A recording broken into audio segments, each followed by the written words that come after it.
Welcome back to Season 2 of Rings of Power. We have now passed the halfway point, and yet there has been a huge amount of time wasted in the prior 4 episodes. This episode, however, is absolutely packed with content, with some even calling this the best episode of the season so far.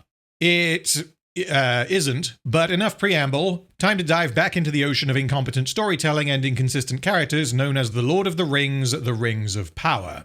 We rejoin the dwarves of Khazad-dûm. The 7 dwarven rings have now been crafted, and by crafted I mean received as a free gift in a Happy Meal. These rings are intended for the dwarf lords, so the king will get one, presumably Durin will get one, which leaves 5 that will go to the other dwarf lords. Rings of Power has not introduced any other dwarf lords. Indeed, the only characters in Khazad-dûm appear to be Durin, Disa, the king, Na'vi, the 2 other stone singers, and the assholes who beat up Durin for being rich, which is one of the many ways in which Amazon's Middle-earth feels as shallow as a puddle and as complex as snakes and ladders. Anyway, Na'vi takes the king, who is overly cautious, into the mines that are overly dangerous, and he explains to the audience what they are doing. As you can see, we're attempting to dig a new access shaft to reach the sunlight. So far, they have not made much progress and have only succeeded in making the mountain more unstable. Both the king and the prince of Khazad-dûm are inside this precarious tunnel,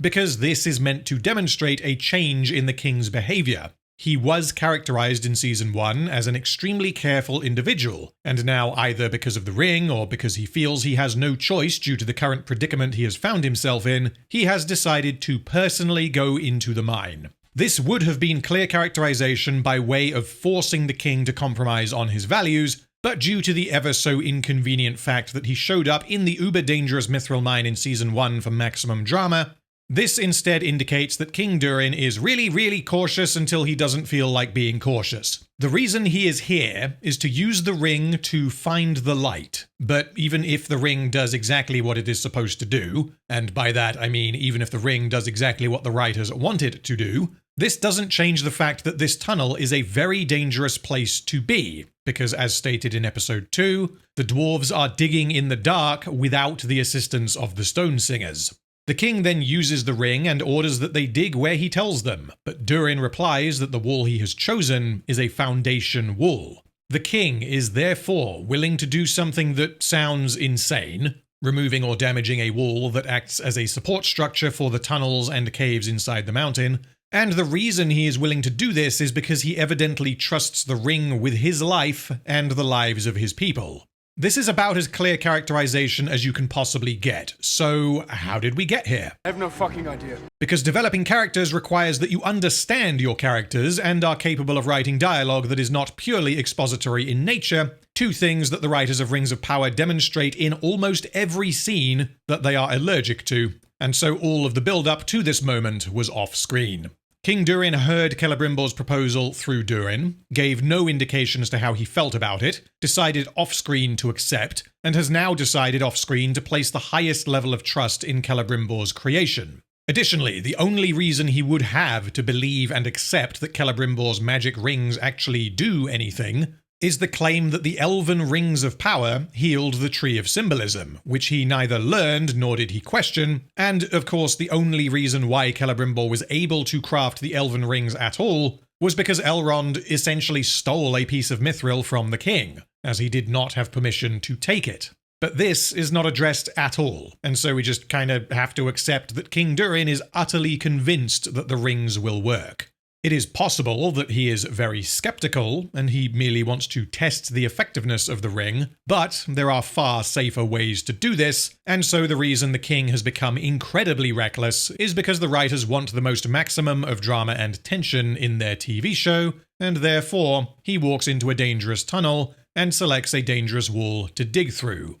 Durin does not do as instructed, and so the king takes the axe and digs the tunnel himself. Eventually, the tunnel begins to shake, and King Durin manages to poke a hole in the side of the mountain. The dwarves then heal their mountain in the space of about 5 minutes, thanks to the Ring of Power.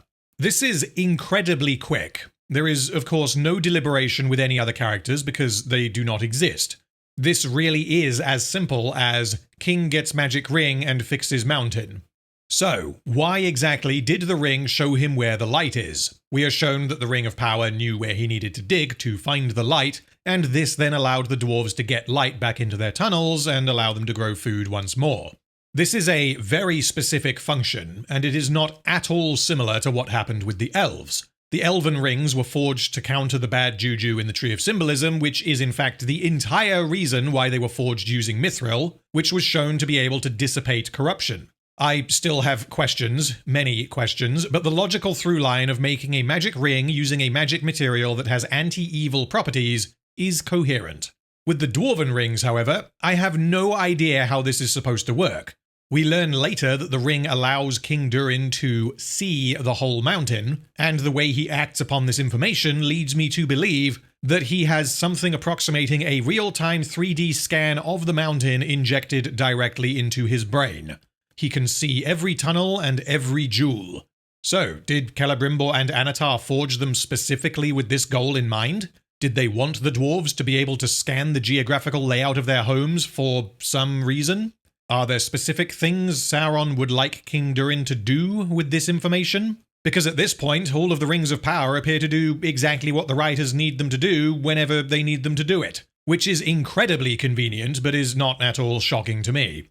By the end of this episode, we will have seen the rings undo evil, provide vague visions of the future, heal potentially mortal wounds, transport the bearer into the unseen world, and act as psychic geographical survey tools to allow for the real-time mapping of complex cave structures. These certainly appear to be rings of power, but they are all different powers that change whenever the writers want them to. All of these could be described very vaguely as undoing things that are bad, but the anti-evil properties appear to come from the mithril. And, if you recall, this mountain is currently full of mithril. So if mithril has inherently anti-evil properties, then why does it need to be turned into a ring to heal the mountain? What Rings of Power is telling us is that the rings can basically do whatever the bearer wants them to do, which makes maintaining any degree of consistency impossible, and also makes me wonder why Sauron would want his enemies to have rings this powerful when he could have just made them ever so slightly less powerful. Anyway, as we end the scene, we see that Disa does not look particularly happy, which is rather confusing, but I will wait until more is revealed before discussing. King Durin is now crazy reckless. Durin cares about his people. Disa doesn't like the ring.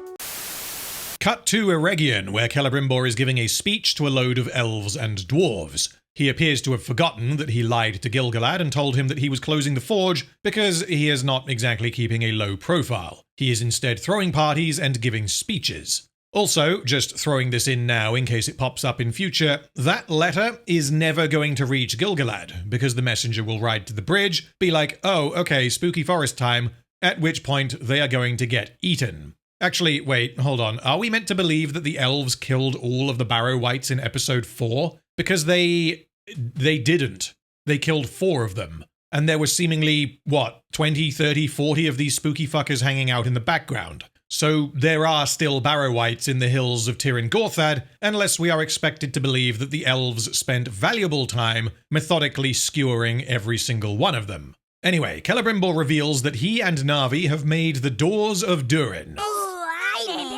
I am guessing here that the dwarves have dug a new entrance for their city, and that this new tunnel needs a gate, so they figured, why not? Celebrimbor has just made a magical invisible door out of mithril for some reason. As for why Celebrimbor is giving further gifts to the dwarves on top of the rings that will save their city, I have no idea. But then again, it's the thing from the thing, and I like being back in Middle-earth. Clap, clap, clap, fuck you, do something original. Celebrimbor has some banter with the dwarves, and Anatar nopes right on out of there. I encouraged you to keep it short. Celebrimbor replies that he thinks he should have spoken longer and given credit to Anatar's contributions. So, okay, why didn't he? Surely he would want to be there arm in arm with his bestest buddy Anatar like, woo, we saved the world, drinks on us. Anatar would not want the spotlight, but we could have had a little character moment where Celebrimbor is like, I need to thank this guy Anatar because I really couldn't have done it without him, which would then have forced Anatar to react very quickly in a very uncomfortable situation. We could have perhaps seen a more human side to Sauron, where he demonstrates his skill at charming people and showing them what they want to see. What we get instead is that Anatar is there, but no one seems to care, and then Celebrimbor says that he should have given Anatar credit, but he didn't for some reason. Anatar claims that he struggles to be festive when those most affected by Mordor's rise are still suffering, and Celebrimbor realizes he is talking about Phase 3, Rings for Men. Then the writers do something pretty fucking funny. Before I reveal what Celebrimbor says, I will remind you that at this point he is entirely enthralled by Anatar. He has not questioned anything, and he has done everything he has been told at the slightest nudge. At this point in the story, Celebrimbor has not questioned Anatar's claimed relationship with Galadriel. He has not considered why Anatar was in the Southlands fighting orcs. He has not asked why Anatar actually needs him to carry out his plan. And he has allowed himself to be convinced that Anatar cares more about the preservation of Middle-earth than Gil-galad, and has resolved to craft further rings in secret, believing that if he sends a single letter, Gil-galad will never find out that he made more rings, even though he obviously would. In summary, Celebrimbor has allowed Sauron into his mind, and he has been playing the part of the useful idiot. So, Celebrimbor then says, "It is a game you play, is it not? Sowing seeds in others' minds and then convincing them that the fruit is of their own thought." I was not expecting that. This is, of course, exactly what Anatar has been doing for quite a while now, and I have no idea why Celebrimbor has only just now begun to realize. But the fact that he does realize informs us that Celebrimbor is not actually a brainwashed minion of Anatar who will jump into a wood chipper if asked nicely. This line tells us that he is still capable of rational thought. The problem is that Celebrimbor should not be capable of rational thought, because by revealing this it indicates that Celebrimbor is simply an incredibly gullible idiot. His behavior could have been justified by saying, well, Sauron did evil magical bullshit to Celebrimbor's brain and he is now a lobotomized servant of evil, which would have been remarkably unsatisfying, but it would at least have made sense. But it turns out that he's just retarded. Surprised that his minion is not bending over in the usual manner, Anatar asks if Celebrimbor has changed his mind about crafting more rings. Celebrimbor tries to deflect by saying that tonight they will celebrate with the dwarves and they will discuss men tomorrow. But Anatar, rather conveniently for the writers, is desperate to get the rings made in as few episodes as possible, and so he confronts Celebrimbor on the prospect of forging rings for men. I don't know exactly how this goes in the lore, but from what we have seen so far in Rings of Power, it appears that Sauron is particularly interested in forging rings for men because of how easily corruptible men are when compared to the elves and dwarves. My guess, which will probably hurt the brains of many Tolkien heads, is this. In Rings of Power, Sauron did not corrupt the elven rings. These were merely a test, and their success allowed him to proceed to the next stage of his plan. He convinced Celebrimbor that they needed to save the free peoples of Middle-earth, which includes the elves, dwarves, and men. The elves already have rings, so he claimed that they needed to make some for the dwarves and men, but his true objective was to craft rings for men. The dwarven rings were only a necessity in maintaining his cover story. As we saw in episode 2, Sauron immediately said, "We must make rings for men," and Celebrimbor pushed back on the idea, and he is continuing to do so in this very scene. Much of the misery of men is of their own making. As we know, this is not the case with the elves. Galadriel is of course responsible for basically everything bad that has happened in Rings of Power. Gil-galad sending Elrond to Rivendell to get Mithril ultimately caused the fracturing of the king and his son, but the only reason this was necessary was because of Galadriel's actions in Season 1. Which means basically all of the misery of the elves and the dwarves is of Galadriel's making. But of course, the writers are unwilling to lay the blame at her feet, and instead they have Celebrimbor baselessly suggest that actually, men are really kinda shit. And whenever something bad happens to them, it is because they are inherently prone to becoming power-hungry. Celebrimbor continues that he knows it was the men of the Southlands who aided Adar in the first place, and he uses this to support his claim that men should not be given powerful magical rings. This is very weird because it was also the men of the Southlands who were loyal to Morgoth, which Celebrimbor would absolutely know, and Morgoth's actions were far, far more consequential than Adar's, so I have no idea why this is not being mentioned. He continues that many of the Southlanders who have fled have already been given homes by the Númenóreans, which means he is aware of the settlement in Pelargir. Is this what you would call many? See, this is exactly what I'm talking about with regard to scale. This is, 50 people at most? And Celebrimbor is highlighting the people of Pelargir as a justification for not forging rings for men. They're doing fine, men already have a place to live. Also, that volcano shit was probably their fault, and there's barely enough of them to fill a bus, so why do you want to give them magic rings? I also love the implication of what Quelebrimbor just said. Things have gone to shit recently for the elves, dwarves, and men. The elves nearly all died, and the rings helped them narrowly avoid having to leave Middle-earth. The dwarves nearly starved to death, and the rings allowed them to fix their mountain and allow them to grow food once more. The men were displaced from their home, many of them were killed or enslaved, and they have temporarily settled in a small abandoned village, and Quelebrimbor is like, yeah, well, some of them have houses now, so they don't need magic rings, problem solved. Anatar then indicates that he is aware of the current political turmoil in Numenor, and he says that he wants to stabilize Numenor by giving them rings of power. This is his counterpoint to Celebrimbor's claim that some men have temporary accommodation in a ruined village, and therefore they don't need further assistance. And Anatar explains that he fears Numenor more than any other land in Middle-earth. This fails to convince Celebrimbor, however, who feels very strongly that the risk of corruption is too great. Anatar doesn't bother to lean any harder on his Numenor point, despite the fact that Celebrimbor just admitted that he has never been to Numenor, and he knows nothing of the potential threat they pose. One would think that this would be the perfect opportunity for the writers to have Anatar exploit an apparent gap in Celebrimbor's knowledge, and explain why he fears the Numenorians. Perhaps by going into their bravery in fighting alongside the elves against Morgoth, and how the Valar were so impressed that they literally gave them an island. But Anatar does not continue this point, because when an unskilled writer tries to write an intelligent character, their intelligence is manifested through the incompetence of the other characters, and so the smart ones look smart by comparison, which is partly why Sauron in Rings of Power is both a confusing and a laughably flaccid character.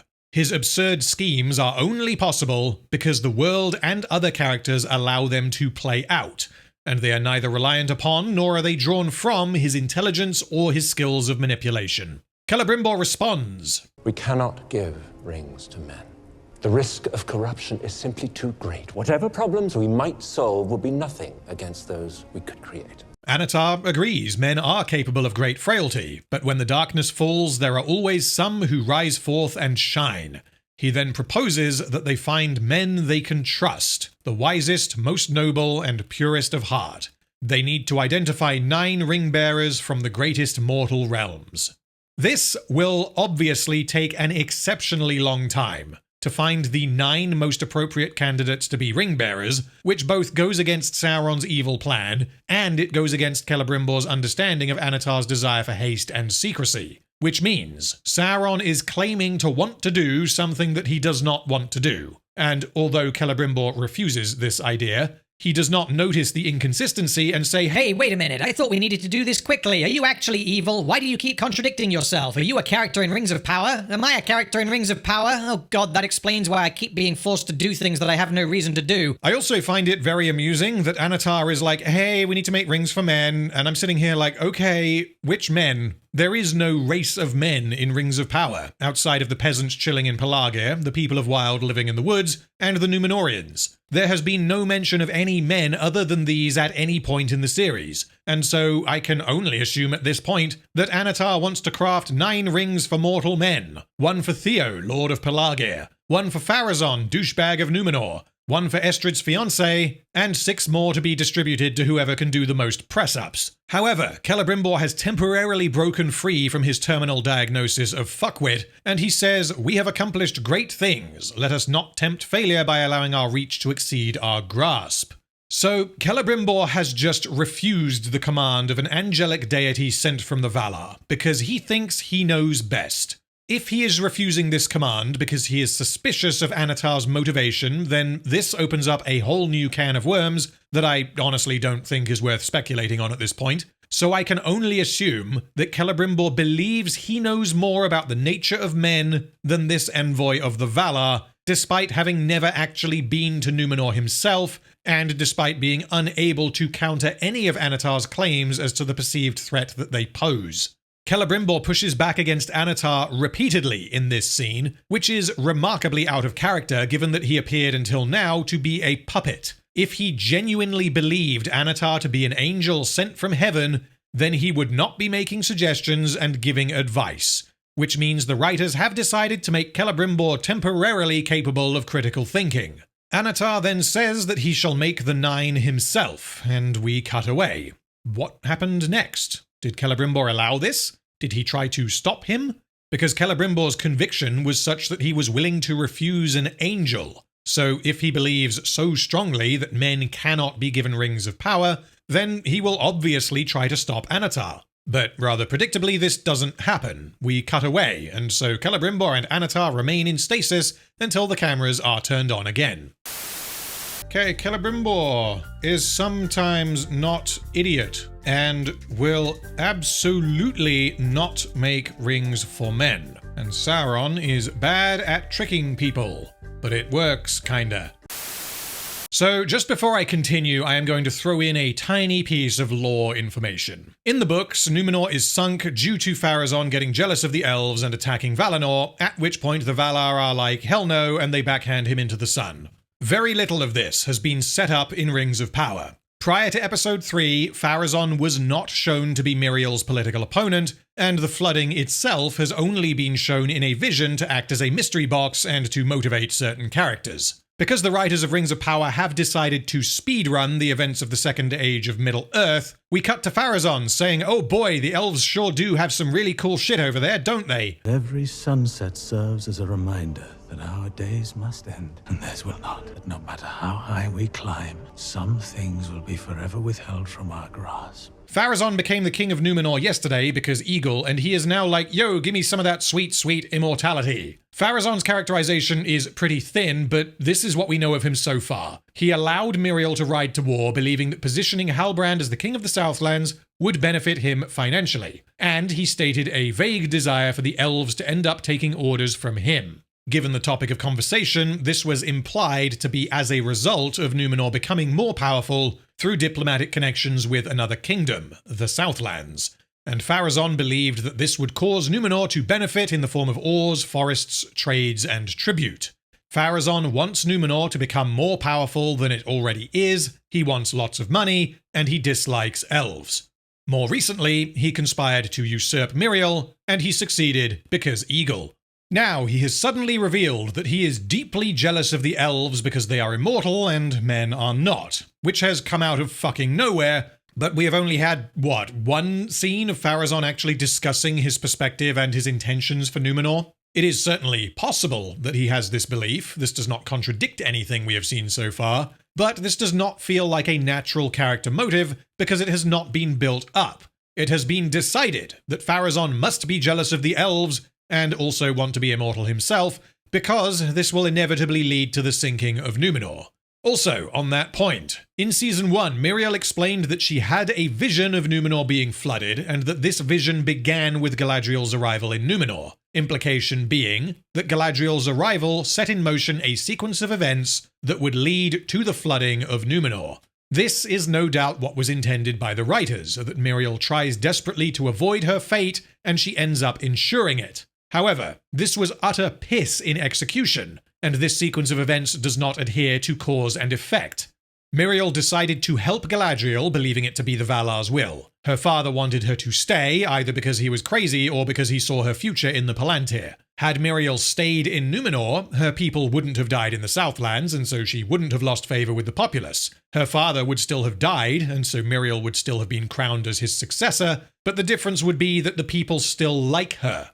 The writers clearly believe that Miriel going to Middle-earth allowed Pharazôn to usurp her, but the reason why Pharazôn was able to do this had nothing to do with the will of the people. As was thoroughly explained in Episode 3, Pharazôn won because Eagle, and so, had Miriel not gone to Middle-earth, Pharazôn would still have won. There are obvious ways to fix this, but these problems all stem from the lack of clarity as to the importance of the Eagle, so I'll leave this here, unless this pops up again. This conversation between Pharazôn and Kemen functions as an exposition dump to inform the audience of Pharazôn's intentions now that he is the king. He is explaining all of this to Kemen, and it is not clear why. The scene ends with Pharazôn giving a vague prophecy given to him by Kemen's mother, that Kemen will come to ill ends. He tells Kemen that he needs to do a task for him, and that if he succeeds, Pharazôn will tell Kemen about his mother. It is soon revealed that the job Kemen has been given is to destroy the faithful and take power away from anyone loyal to Miriel. I can absolutely understand Pharazôn wanting to do this, as he would consider it necessary, but why in the holy fuck would he trust someone like Kemen to do this? Yes, Kemen is Pharazôn's son, and so there may be some kind of innate bond present between the two of them, but Pharazôn does not appear to like his son, nor does he consider him to be a tool that can be used.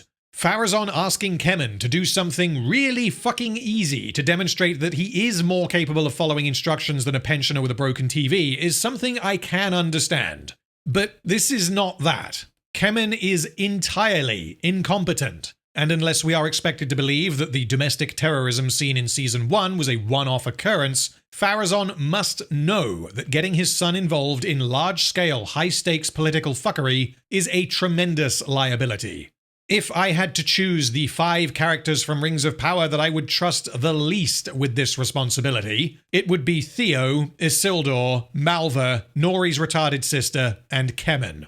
However, as we are going to see later in this episode, Kemen has undergone something of a transformation. He is no longer Lord Kemen, head of House Friendzone, destroyer of military assets, and drinker of wine. He is now, well, you will have to wait and see. Okay, Pharazôn wants to live forever, trusts his idiot son for no reason. Meanwhile, Miriel is in her tower with Elendil discussing the recent eagling. The Eagles must pay for their crimes against the faithful, and so she is assembling 500 soldiers to... Yeah, I had you going for a second there, didn't I? Elendil tells Miriel that plenty of people in Númenor still support her, and he clearly wants to take back control of the city through military pressure. He claims that the Sea Guard are still loyal to Miriel. Given that the Queen's Guard also exists and is a separate entity, presumably they are too, unless they are now loyal to Pharazôn because the Eagle hath spoken, and Númenor also does not have an army, which means a substantial portion of Númenor's military power is loyal to Miriel. Elendil continues that Miriel has reopened his heart to the way of the faithful. Like many things in Rings of Power, it is entirely unclear why. Elendil is shown to be incredibly devoted to Miriel, but prior to episode 3 of season 1, when we were first introduced to these characters, Miriel did not know who Elendil was. Tell me about this captain. His name is Elendil. They do not have a long-standing relationship. At most, she has known him for about 3 months. Given what we know about the faithful, which is basically nothing, there is no particular reason why Miriel and her actions would have reaffirmed Elendil's devotion. The petals of the white tree are the reason why they rode to war. Elendil lost his son in that war, not to mention Miriel was blinded, and approximately 300 Númenóreans died. Their conversation on the ship in episode 8 of season 1 did involve Elendil doubling down on his commitment to Miriel, which is confusing in and of itself, but regardless, their conversation did not specifically address why he might reaffirm his adherence to the ways of the faithful. The conversation was, the faithful says to do hard stuff and it will be worth it, and Elendil's response was that he didn't have a choice but to keep serving, which I figured he was talking about serving Miriel, but maybe he decided to serve the Valar. At this point, I honestly have no idea what Elendil thinks or why, because it appears that what he thinks is decided for each episode he appears in, so as to serve some kind of narrative purpose. Elendil then reveals that when he touched the Palantir in episode 3, he saw a vision of himself riding from the city to the nearby village of Mystery Box. We learn that the Palantir had shown only the flooding of Númenor for years, but that when Elendil touched the Palantir, this vision changed into something else.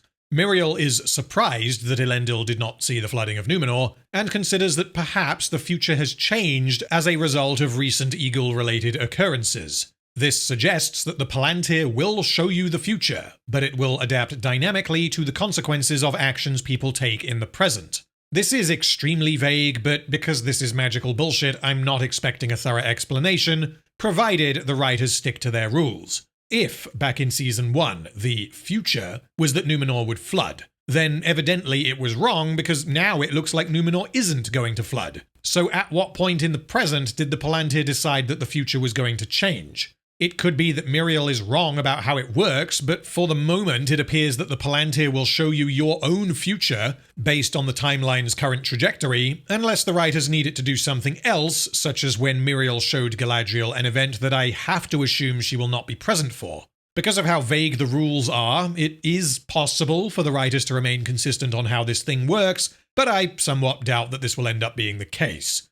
Miriel believes that she doesn't need to fight. Sometimes maintaining stillness of heart is the greatest victory of all, the greatest act of faith one can perform. Miriel's perspective now appears to be that, yes, Numenor kinda hates her right about now, and for good reason, but she will suck it up and let Pharazôn do his thing if it means averting the flooding of the city. She asks that Elendil demonstrate his faithfulness by trusting her, and she is also demonstrating her faithfulness because her decision to sit back and do nothing is informed entirely by her belief that the Palantir vision changing means they are in the clear. Which means, being one of the faithful means you must believe what the Palantir tells you without questioning it? Yes, the Palantir is apparently elvish sorcery, and we know that Miriel's father was both one of the faithful and loyal to the elves. But firstly, this does not mean he is loyal to the elves because he is one of the faithful. And secondly, I have no idea why loyalty to the elves would ever translate to believe everything you see in this magic elven seeing stone.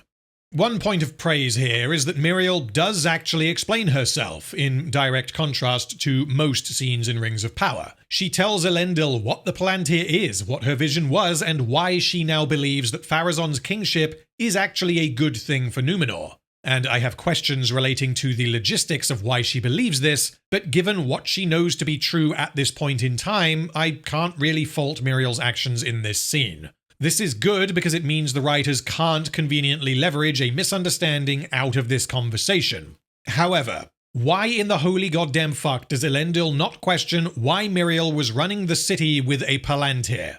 I know that he is loyal to her, but this would surely present him with some kind of conflict, as her actions have so far been seemingly dictated by a magical crystal ball, and Elendil demonstrably has no idea what this thing is. One would think that the first thing he says to her after the end of episode 3 would be, "Honey, you have some explaining to do," but evidently not, because they are only now having this conversation. Miriel then commands him to be still and not retaliate no matter what Pharazôn does. And so, Miriel and Elendil's motivation is established. This is all reliant entirely upon Eärien taking the Palantir, and we have no idea why she did this or how she did this. I don't think these holes will ever be filled because of the nature of how Rings of Power is written. The king didn't tell her to do it, which means she must have been like, "Oh cool, a ball," and then realized it was some kind of seeing stone, and she took it because what the hell is Miriel doing with one of these? Because Eärien is barely a character, that's pretty much all I've got for an explanation. This led directly to Miriel being unable to confirm the nature of this new course of history, and also allowed for Elendil to use the Palantir himself by accident so as to tell Miriel what he saw. The part of this that I like, as I mentioned in part 3, is Elendil accidentally using the Palantir, as this is brought about entirely due to him not understanding what it is and his being characterized as exceptionally loyal to Miriel. The problem, however, is that if Elendil didn't know what this thing was, then we surely can't expect that Eärien would know, and so how and why she took it remains a mystery. Okay, Elendil doesn't care that Miriel was running the city with a crystal ball, and Miriel is willing to let herself be hated for the greater good. We then see that it has been decreed that anyone deemed loyal to Miriel be stripped of their rank. It turns out that Eärien is the one who has decreed this, having been catapulted up the hierarchy by Kemen's notorious pickle. Eärien is standing here all impressed, like, "Look at me, Dad, I'm successful." Kemen is standing here like, "Yes, I did just season your daughter with my pickle, what you gonna do about it?" Eärion's behavior in this scene is very strange, because she seems not to have a clue who her father is, and appears to expect that he's gonna be like, "Oh wow, I'm so proud of you, honey, well done for being a strong, independent traitor to the crown." This is also how she behaved at the start of episode 3, where she suggested to Elendil that he shouldn't blame himself because true blame lies with another. That she said this means she believed Elendil might just kind of accept that Miriel killed his son, which can only mean that Eärien has no idea who her father is. This can partially be explained by the fact that Miriel and Elendil have only known each other for about 3 months, and 2 of those months were spent away from Numenor, which means Aarion will be largely unaware of the fact that Elendil now considers Miriel to be his favourite thing in the whole wide world, apart from the sea, of course, so I can buy that Aarion doesn't understand her father, but this instead highlights how rapidly Elendil has changed as a person since episode 3 of season 1. Anyway, she apologises for not telling her father about her new job earlier, and says, Lord Belsagar wanted the lot of you charged with treason. Oh, okay, so Aarion has become Little Miss Twatbags since episode 3. She was shown to be very unsure about what she should do with the plot device she found in season 1, but then, after having a chat with Pharazôn off-screen, she decided to play her part in Pharazôn's surprise eagling, and my understanding was that her reason for doing this was that she honestly believed that Miriel was unfit to rule, and that Miriel got Isildur killed. But now Aarion is like, Fuck you, Dad, I know better than you, so I'll do what I want, and also you should thank me for saving you from prison. And yet overthrowing a queen has earned you a promotion. Yes, it certainly seems to. She has evidently been promoted from something to something else. I have no idea exactly what. She was previously learning to be a builder. A couple of weeks later, at the end of season 1, she was stated to be an apprentice and was given the opportunity to create a statue for the king. And now she appears to have dropped out and she is filling some kind of political role in Pharazôn's government. This isn't exactly what promotion means, but fine, I guess this is Elendil's way of saying, you're moving up in the world. How dare you reduce my grief to petty ambition? This tells us that Aarion appears to be motivated by grief. She is genuinely very pissed off with Miriel for getting her brother killed, and everything she said was what she believed to be true. She was not lying, nor was she exaggerating for the greater good at Pharazôn's urging. My brother is dead because Miriel peeped into an elf's stone. As I mentioned in part 3, Aarion can't know this. I am not certain at this point that she even used the Palantir. But I think the best explanation we have is that she used the Palantir and somehow didn't get blasted out of the window, saw the vision of the flood, connected the dots that, oh, okay, Crystal Ball says flood, that explains why Miriel went to Middle-earth. This does not make any fucking sense, and it wouldn't make sense even if Pharazôn were directly involved in helping her interpret Miriel's actions. The connection that would need to be made is that the flood is caused by the Valar, and that therefore helping an elf will prevent the flood, which doesn't make any sense on the face of it, even if Aarion was somehow able to make that connection. Elendil believes that his daughter is mocking something that is sacred, which is news to me. The Palantir being sacred has not been established, and Elendil didn't even know what this thing was until about 5 minutes ago. Unless we are expected to believe that he did know what it was but forgot not to touch it during the coronation, which means we are left to choose between Elendil being an idiot to facilitate the plot, or Elendil behaving in a manner inconsistent with what he should believe to be true. Excellent character writing once again from the writers of Rings of Power. Realizing it has been a while since the last unintentionally hilarious metaphor, Elendil begins to walk away. Aarion tells him that he is walking a treacherous path, and Elendil responds. And yours is made of seawater. Take care to keep your feet beneath you. It's a long way to the bottom. Elendil being pissed off, I can certainly understand, but he is pretty much telling his daughter to watch her back because she is standing on a precipice, rather than presenting any kind of way out. He doesn't appear to understand why Aarion is doing what she is doing, and they are not ever given the opportunity to discuss Miriel's actions or what happened to Isildur. Also, the idea that Aarion's path is made out of seawater is fucking hilarious, because the sea may always be right, but it isn't exactly what you would call a path, and his suggestion that she keep her feet beneath her doesn't make any sense unless she is walking in the sea instead of swimming? I'm starting to think that Elendil doesn't understand how water works. Anyway, Elendil then hands over his sword because he is, of course, loyal to Miriel, and loyalists are being stripped of rank, and then this happens. Captain leaving deck! He's nobody's captain now. Remembering Miriel's words, Elendil says that Kemen is right. He is no longer a captain, but Afrock and the other members of the Sea Guard insistently call him captain out of respect. Thank you, sir. Thank you, Captain. Thank you, Captain. Kemen, who is now an entirely new character who exists solely to progress episode 5 of season 2, starts getting very pissed off. And honestly, Kemen doing his best Joffrey Baratheon impression was not something I was expecting. He yells that everyone be silent, but the sailors continue to show respect to Elendil, and thereby showing disrespect to Kemen. This demonstrates to Elendil that there are indeed many people in Numenor still loyal to him, to the Valar, and to Miriel, which, if I understand what the show has not explained, means that all of these guys are members of the Faithful. As the scene closes out, Aarion says that she might be able to have Afroc taken off the list, but he refuses to entertain the idea. You're one of my oldest friends. I think you've made it clear enough who your friends are. Afroc does not approve of Aarion's actions, which lines up with everything we have seen from this character so far. But this moment would have worked far better had there been an additional conversation between the two of them in episode 3 after the scene at the tavern. Had we understood Afroc's devotion to both Elendil and Miriel, and had we understood Aarion's decision to team up with Pharazôn, this scene could have been meaningful. Instead, Afroc is on one side because he is, and Aarion is on the other side because she connected dots that don't exist. The cliffhanger for this scene is that we see that the Palantir has not been destroyed, Pharazôn has it, but we will need to wait and see what he will do with it.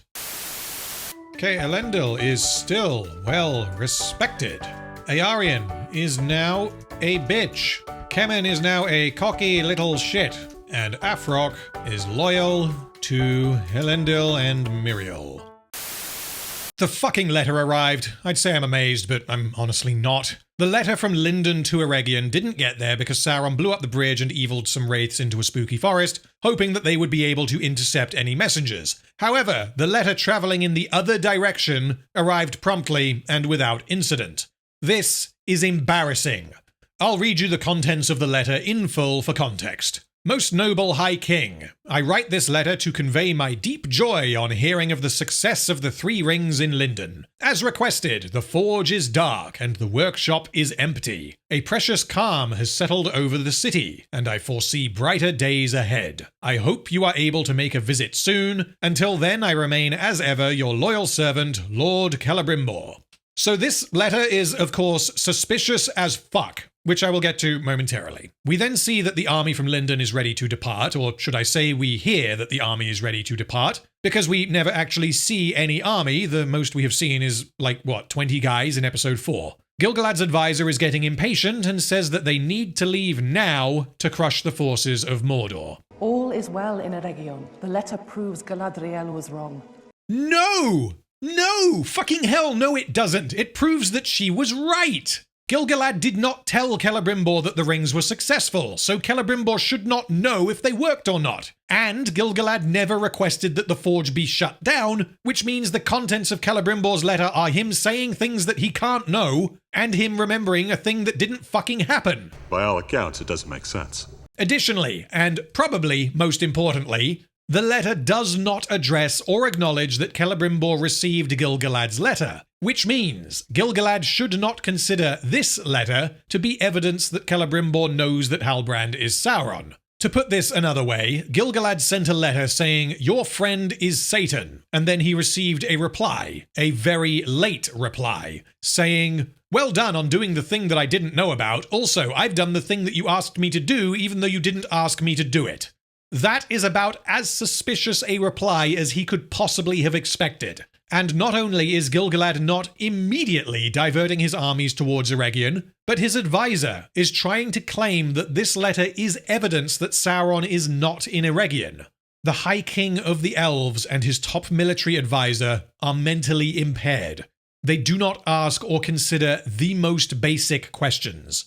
Anyway, the advisor asks if Gil-galad is willing to gamble the fate of Middle-earth on visions from the ring, and we obviously cut away before anything happens. Fuck you. Cut to Elrond, Map Guy, What Are They, and overconfident McDagaman, who are running back to Lindon to warn Gil-galad. Actually, no. Cut to Khazad-dûm. I'm not doing a bit. This is literally what happens in the show. So, pausing right here, the reason why we see this 10 seconds or so of Elrond running across Middle-earth to get back to the High King is to heighten the tension, and to make clear that Elrond is in a race against time to get to Lindon before the armies depart in the wrong direction, and the reason we cut away from Lindon is to conceal from the audience what Gil-galad actually says, and to thereby make us go, "Oh no, I hope he gets there in time." The problem with this is, well, honestly, it's the greatest hits from the rules for writing Rings of Power. Rule number 1, if something is off-screen, it does not exist. The writers do not trust that the audience has a memory, and so they remind us that Elrond exists because he has not yet been seen this episode. Rule number 2, distance and time shall be ignored. The logistics of Elrond learning about the orcs and returning to Lindon before Gil-galad acts upon information from a spy who went to Mordor and came back before Adar marched on Eregion is utterly incomprehensible. Rule number 3, characters shall be dumb or inconsistent so as to facilitate drama. Both Gil-galad and his advisor demonstrate that they are incapable of rational thought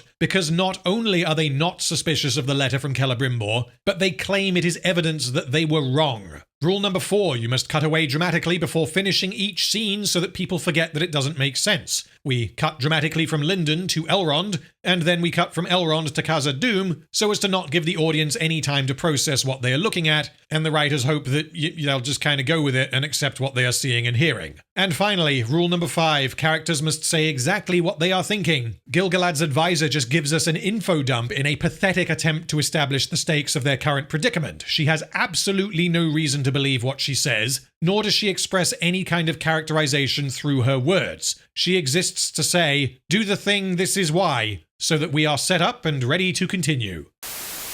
So Gil-galad can't fucking read, employs people who can't fucking think, and I guess we don't need to add that he's ducking fum because we've got that up there already.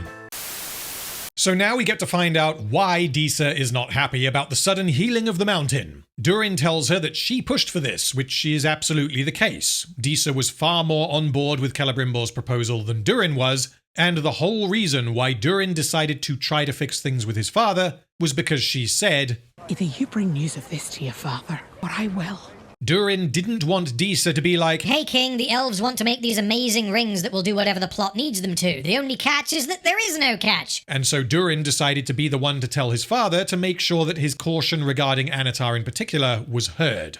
This led to absolutely nothing, and we still have no idea what the king actually thinks or why, but anyway. Learning to hear the mountains, a gift from Ole, and this, it feels somehow like cheating. Now what the writers could have done here is had Disa be jealous of the ring's ability to do what she could not, or perhaps have her feel, with her evidently magical powers, that something has changed in the mountain, something she doesn't understand, but she doesn't like it. Since the king used the ring, the mountain feels different. Something isn't right. I can feel it. That kind of thing. This would be far more justifiable than Galadriel just kind of feeling like the rings are all cool and shit, because Disa's whole thing is that she is able to speak to the mountain, and she clearly has some kind of magical connection to it. Disa is concerned that the king may become power-hungry and greedy. I wonder if the king will become power-hungry and greedy. Perhaps it will happen in this very episode. Perhaps it will happen in the next scene, because nothing screams competence and forethought like establishing things 30 seconds before they pay off. Durin and Disa decide to go shopping, and Disa finds a big expensive jewel that she wants to buy. This is directly contrasted with the last time we saw them here, and it shows that they are no longer poor, or they're at least more willing to spend what money they have. Then this happens. I blame the king's new law. For every coin spent, another goes to the crown. What? Oh no, the very thing we were just worrying about has already started happening, even though the king has only had his ring for, what, a couple of days? Pedal faster, you fools! We need to blast through all of this boring stuff with the rings so that we can get back to Nori and Poppy. I need to remember things! Also, there is taking a cut of the treasure, scooping a little off the top, if you will, and then there is this. This isn't greed. King Durin is fucking bonkers. I want to draw a distinction between crazy and fucking bonkers, because these are not the same thing. If someone is crazy, their actions may not make sense to others, but typically their actions will make sense within their own head. What crazy people do will typically make some amount of sense to them. Conversely, if someone is fucking bonkers, their actions will not make any sense to anyone, including themselves. They simply spin a wheel and do whatever the arrow points to. Let me explain to you how this works. Reggie the dwarf has a load of shinies to sell at his shop for 100 gold apiece. If Reggie was selling his shinies in the UK, he would need to account for the 20% VAT, or value-added tax. If his shiny costs 80 gold to mine and sell, he would be making 20 gold profit on each shiny. Once you add in the VAT, however, he would need to charge 120 gold to make the same profit, because 20% goes to the government.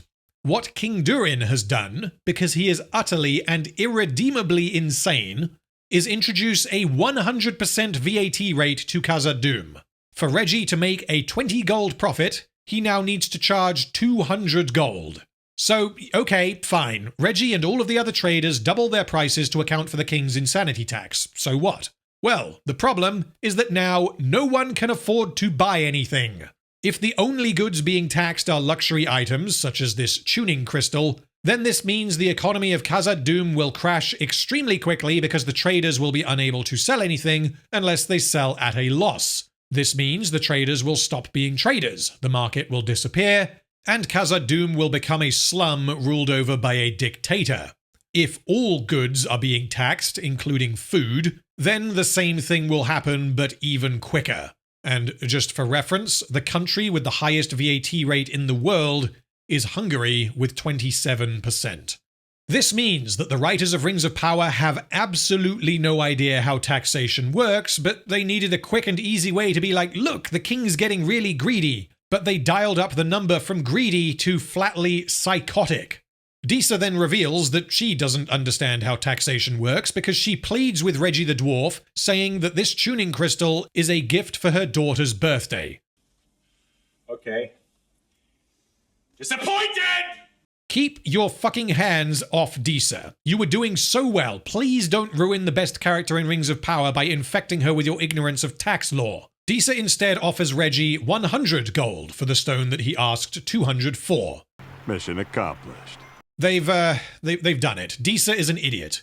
So because the king is claiming 100% tax on every sale, this means that Disa wanted Reggie to sell the item for 50, but she will pay 100 to cover the 50 that goes to the king. The problem with this is that Reggie is now earning 50 gold for an item he values at 100, which is an insane markdown, and there is no way he is making a profit. Which means Disa is essentially asking Reggie, please, can I just kind of give it, I would like it, can I just kind of have it, please? After a back and forth, they make a deal for 150 gold, and then Disa accidentally drops it, and yeah, this is now personal. In about 60 seconds, the writers have transformed Disa into a bumbling idiot who doesn't know how money works. And quite unfortunately, Disa is not the only passable character who is damaged in this episode. So now let's find out what is facilitated by Disa accidentally dropping a thing into a thing. It will hopefully surprise none of you when I say that this scene ends with a cliffhanger, so I am going to have to make some educated assumptions. Disa accidentally drops her ball because... Oops, clumsy me. The ball oh so conveniently rolls directly into a nearby tunnel. Disa follows the ball into a giant cave that she did not know about, despite it being right next to the market. She can't seem to find her ball, so she starts doing her eardrum-shattering stone singing, and realizes, oh cool, it's right next to me. Then this happens.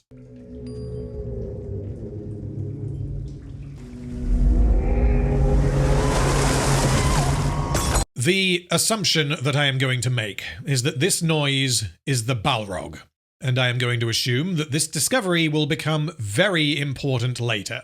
This scene is the definition of a contrivance. The writers have, once again, started at the end. They wanted Disa to find the Balrog, so they came up with some batshit storytelling to make her find the Balrog. And I imagine it went something like... Hello, Bellend, I have a great idea for a cliffhanger. Hello, Twatsticks, it can't possibly be better than the tornado. Well, I want Disa to find the Balrog. Oh, that sounds wonderful. So the first thing we need to do is make sure that Durin isn't with her. That way we can manufacture some drama where he doesn't believe her or she doesn't believe her own ears. It doesn't really matter at this point. We can work that out later. An excellent idea, you fucknugget. So how should we write Durin out of the scene? Does he have to go to work or does the king summon him? No. You're getting dangerously close to sounding like an actual writer who knows how cause and effect work. Durin's just he's gonna kind of wander off for no reason. Oh, you are so clever. That way we can save time and get back to not Gandalf as quickly as possible. Okay, so now we need a reason for Disa to go into the spooky cave. Maybe she hears a noise or senses a vibration, as she has been shown to do. No, we can't do that. That would require that we put effort in. Disa is going to buy a large spherical object and then accidentally drop it for no reason. People drop large spherical objects all the time. They certainly do. So is the ball going to accidentally go into the cave? It certainly is. Oh wow, now I understand why it was circular. If it was a square, that wouldn't have happened. Oh, we are so clever, aren't we? And now here's the best part. Disa is going to use her stone singing power to find it. Okay, I was with you until you said about the stone singing. Stone singing is kind of insanely loud, so it isn't really something that the dwarves just kind of do for no reason. And surely she'll just see her large shiny spherical object immediately? Shut up! She needs to do the stone singing so that the Balrog can hear her, you dick weasel. Oh, now it makes sense. Yes, this scene sounds good and is definitely something that would happen because Disa is a cack-handed simpleton who screams her lungs out whenever she is in a cave that she has never been in before. JJ, are you ready for us to remove the Babu Frick Funko Pop from your cavity, or would you like us to grab the Captain Phasma one too? Okay, Disa thinks the ring is cheating, doesn't understand basic tax law, is a bumbling moron who drops things and screams her head off when inside an uncharted cave. Cut to King Durin addressing the emissaries of the 7 Dwarven Realms. As with the men, there has been virtually no world building done to establish any of these other Dwarven Realms. We did have a line in episode 5 of season 1, Khazad-dûm has been called the quietest of Dwarven kingdoms, which implied that there are multiple Dwarven Realms, but we have had nothing specific, no reference to any particular characters, no indication of where these other realms are or what their relationship with the Dwarves of Khazad-dûm is like. It might have been a good idea to introduce or fucking mention the other realms prior to King Durin being like, alright boys, I've got some magic rings, but it would also have been a good idea for Amazon to hire different writers and showrunners, so what can you do? He tells them that Middle-earth is changing. A dark will threatens all of their kingdoms. His people have passed this test, and theirs shall pass it too. So, have these other Dwarven realms been affected in a similar manner to Khazad-dûm? King Durin implies that yes, they have, but the prior or current state of the various other Dwarven realms is never mentioned. We don't even know where they are located. And perhaps if one of these dwarf lords spoke a single line of dialogue during this scene, we may have been able to learn something. Are they all starving? Did one mountain get hit particularly badly and lose hundreds of dwarves in a rockfall? Is one of the realms seemingly totally fine but is just kind of here as a formality? Well, I'm glad you asked. Moving on. The king introduces them to the 6 remaining rings of power. One of the dwarves reaches out to take one, and then... The rings are not for you, but for your masters. Right, but in order to give the ring to his master, you understand that this guy has to, take it, right? Actually, saying that, King Durin is wholly insane at this point, so I can forgive this. Anyway, he says that their realms may share in this bounty for a price. And that price is epididymal hypertension, or in the common tongue, balls as blue as Shrek is to a colorblind person. Because for what feels like the 63rd time in these 5 fucking episodes of season 2, we cut away dramatically in the middle of a conversation. We are not allowed to know what any of these other dwarves think about King Durin or the rings. They are not characters. What they think is unimportant. They are words on a page that have manifested into physical reality, and they exist because the book said that there were 7 rings for the dwarf lords in their halls of stone. And this is the sole reason why King Durin's ring is not the only one forged, even though everything we have seen in both seasons so far would indicate that these are the only notable dwarves in Middle-earth. King Durin later tells Na'vi that he has a sudden urge to dig both greedily and deeply, and he asks who set all these silly restrictions preventing him from doing so. Well, you did say decades ago. And the king then realizes he is no longer wearing the ring, and he suspects that Na'vi has stolen the precious. He has been wearing this thing for seemingly about a day, and yet he appears to be approaching Gollum levels of corruption. Much like Celebrimbor, King Durin is no longer a character. He is a crazy person, he is utterly irrational, and he will therefore do whatever the writers need him to do going forward. He orders an apprehensive Na'vi to begin digging at the designated locations because greedy, when suddenly Durin bursts in like, "Dad, you have no idea what just happened. Disa dropped the ball and accidentally found a Balrog, so if you are planning on delving deeply in a greedy manner, I urge you to reconsider." I figured that Disa accidentally-ing the Balrog would come into play, but even I, with my highly cynical view of Rings of Power, could not possibly have predicted that this would become a plot point literally 3 minutes later. Because these scripts appear to be a hastily written first draft, as there are agonizingly few things that are set up much earlier in the story to only become important later. This means that Disa accidentally saying hi to the Balrog, something that happened entirely by chance and Disa acting out of character, happened purely to give Durin a reason to challenge his father's sudden onset fucking bonkers. Which means, not only is it unbelievably lucky that Disa accidentally dropped her ball into the cave, but it is also unbelievably lucky that this happened when it did. Also, Durin walks in like... Stop! There's something under the mines. Because I guess he knew what his father had just asked Na'vi to do, even though he wasn't present. Anyway, the king doesn't listen because obviously he's fucking bonkers. Which means Durin now has to confront his father, who is about to do something incredibly risky for selfish reasons. For this scene to work, we need to understand the following. What the king thinks about his son, because his son did present the offer from Quelebrimbor, despite believing it to be a bad idea. Why Durin didn't discuss his suspicion of Anatar, why the king accepted the offer, and how much time has passed since the mountain was healed, to name just a handful of things.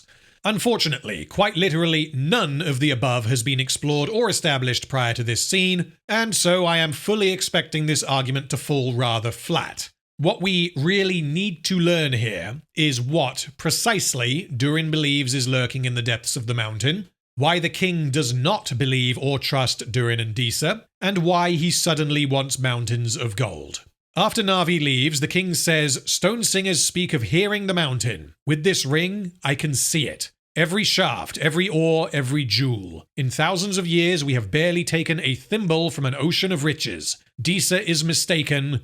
There is no danger." Oh, sorry, were you waiting for Durin's reply? No, you silly goose, you haven't been paying attention. This is Rings of Power. We cut away. Obviously, Durin isn't allowed to reply. And yeah, I wish I was joking, but I'm not. This show is actually driving me insane. This is not how you tell a story. What the fuck happened after you cut away, you incompetent cretins? Or did you cut away because you have no idea how to write your characters, and so you make them do whatever you need them to do in order to build these pitiful mini crescendos repeatedly through your TV show? King Durin, at one point, was the best character in Rings of Power, and he has now been brutalized by incompetence and has been unwillingly stripped of his characterization. Much like Celebrimbor, King Durin has become a plot device, but Celebrimbor was never anything particularly interesting. What they have done to King Durin is one of the most depressing aspects of Rings of Power. King Durin is fucking bonkers.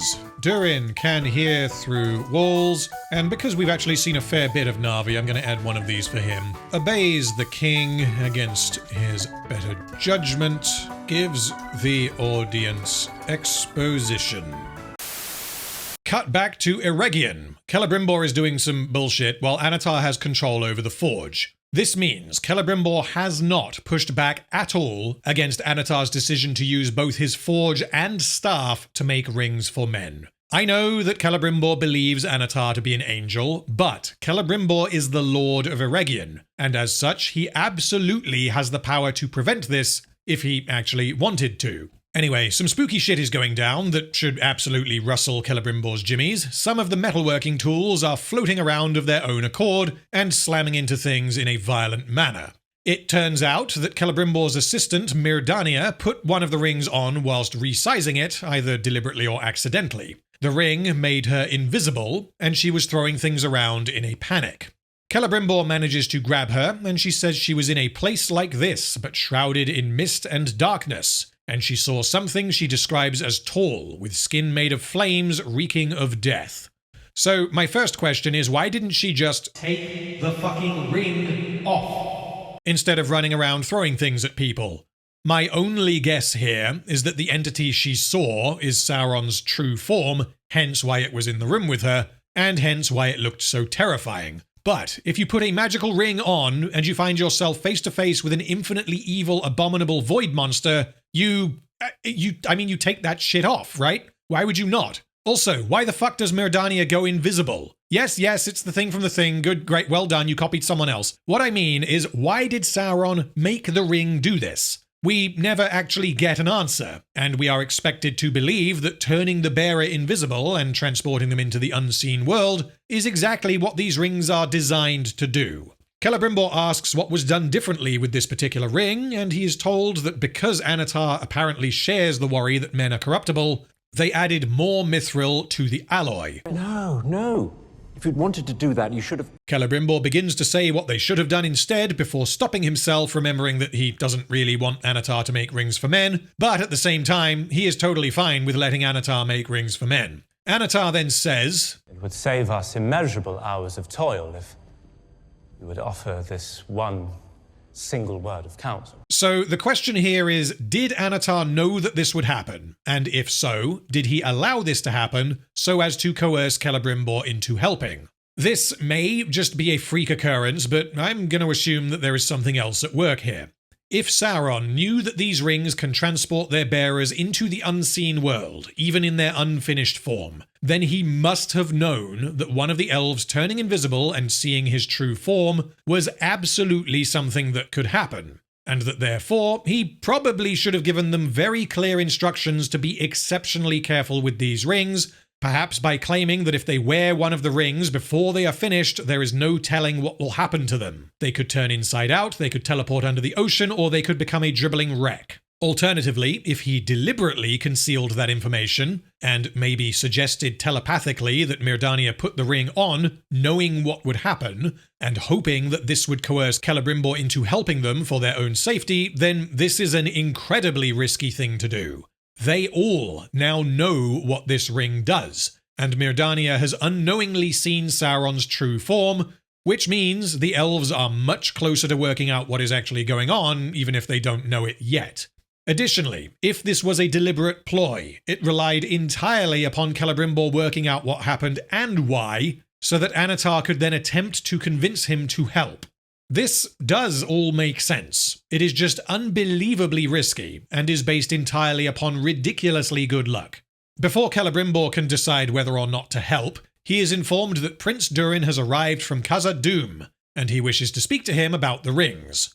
Anatar attempts to go to speak to Durin, but Quelebrimbor stops him and goes himself. This indicates that Sauron is worried that Quelebrimbor might catch on before the rings for men are forged, as Sauron's plan here requires stealth and subtlety. If Sauron is in direct control over the Dwarven rings, then surely he would have seen this coming, because his whole plan is to dish out a load of evil magical rings and then make the one ring and rule them all. This plan will not work if within 24 hours of putting on one of the rings, its bearer becomes a dribbling, irrational, gold-addicted pillock.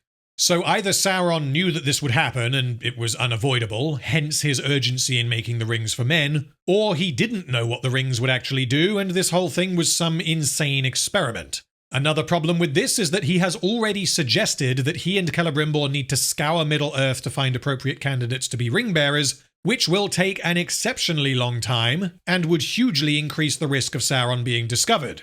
So far, we are expected to believe that Sauron knows exactly what he is doing. He is the puppet master and everything has pretty much gone exactly according to plan, which means him not accounting for Durin showing up and being like, "Oi, you turned me dad into a retarded hybrid of the Sheriff of Nottingham and Scrooge McDuck," is totally unlike him.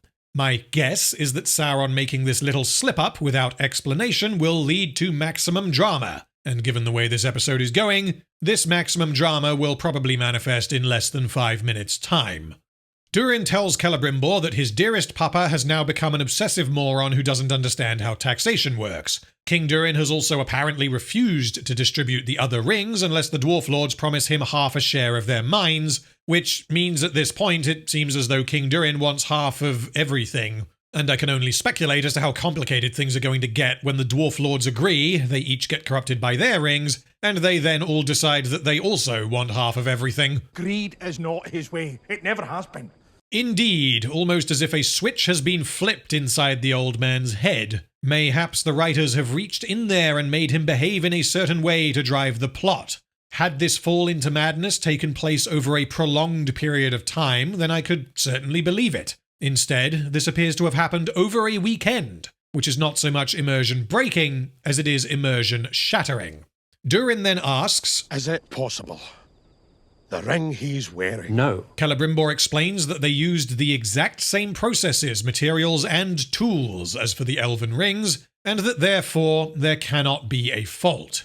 If only there was some other variable you cannot account for. Perhaps a certain five-head who helped you make the dwarven rings but did not help you make the elven rings. To his credit, Durin then asks what Quelebrimbor should have asked at least a few times already by now, and he questions how much Quelebrimbor actually knows about Anatar. We don't learn how much he knows about Anatar, and we don't know if Durin has any other questions. We don't learn what Quelebrimbor thinks about any of this. They do not discuss this further because the camera has stopped rolling. Right, guys, take your costumes off. It's lunchtime. Meanwhile, Anatar has a chat with Myrdania. He explains the nature of the unseen world. Things appear as they truly are.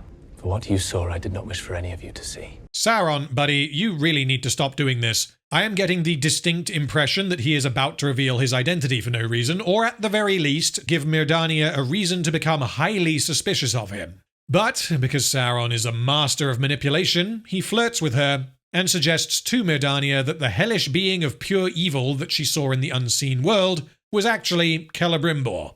He claims that forging the rings has left him vulnerable to the shadow, and Anatar claims that he is helping Quelebrimbor to heal. He then says that the way her hair catches the light reminds him of Galadriel, and I am left wondering, what is it with blonde elf women and wanting to fuck Satan? Right, Sauron takes massive risks for no reason, seems to still be obsessed with Galadriel. Durin very worried about his father, doesn't trust Anatar at all. Quelebrimbor doesn't ask obvious questions until someone else does. And let's add Myrdania, because she's been here for a little while, wants to fuck Satan.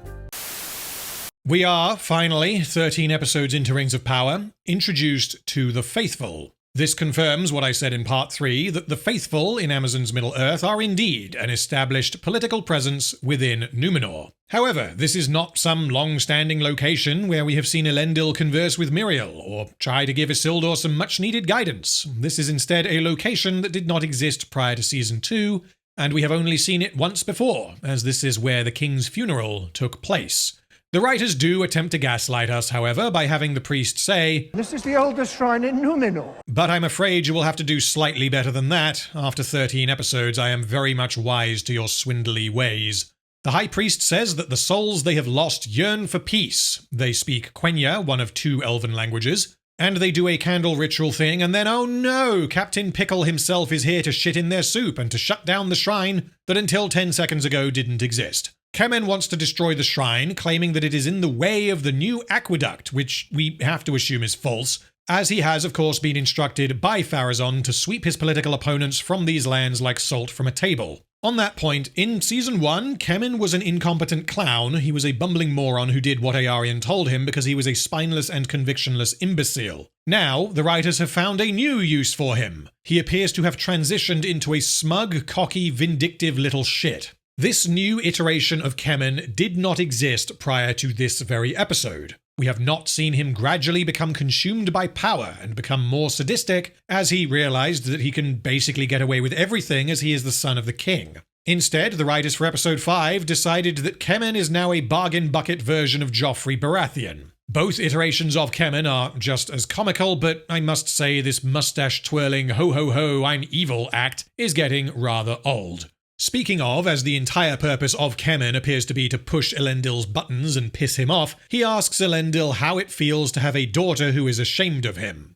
Elendil appears to consider punching Kemen's testicles up into his lungs, but Afrock prevents him from doing so. Meanwhile, an old man is refusing to leave because he wants to place their little statue thingy away because superstition. Elendil attempts to defuse the situation and says he will escort the man outside to avoid him getting arrested. This is what ends up escalating this particular conflict, and it is built upon the idea that the faithful have this little statue that is really, really meaningful to them, even though it has not been seen or mentioned prior to this scene. And this old man wants to store her, because if she is not stored, then the souls for whom she weeps will be lost. He appears to want to place the statue somewhere inside the shrine. If the shrine is going to be destroyed, why does he want to store the statue here? Why not take it with him? We already know that there are multiple shrines, as this shrine is stated to be the oldest in Numenor, so whilst, yes, it sucks that Kemen is going to show up with a bulldozer the next day, this little statue can absolutely be taken somewhere else. If not, Elendil could just take the statue and put it away in the shrine himself. He could take the statue and give it to the old man for him to put away. But, because we need drama in a TV show, Elendil, for some fucking reason, tells Kemen to give the statue to the old man and... Oh no, look, it's all broken and on the floor. Who could have possibly seen this coming? It's almost like the writers have a big emotional payoff they are building to. I hope it doesn't require that all characters involved act totally out of character.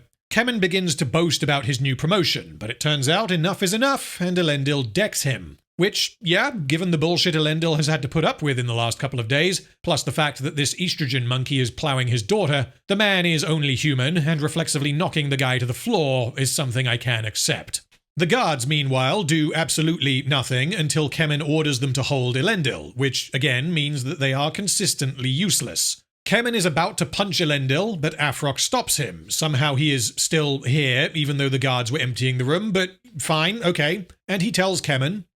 The shrine is for the faithful. Kingsmen aren't welcome. Kemen replies that Afroc doesn't appear to be praying, which is a very strange thing to say because he was literally praying when you walked through the fucking door, you pissant. Unwilling to let this insult stand, Afroc asks the Valar for forgiveness and he attacks Kemen. The guards, of course, are preoccupied doing, something in the background.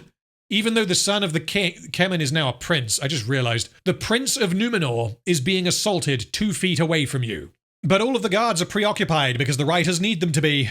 Kemen somehow manages to gain the upper hand, which I just don't believe that this would ever happen. Afroc would demolish this guy, but yeah, it sure is a good thing that the sea is always right, because Kemen is in the process of drowning Afroc.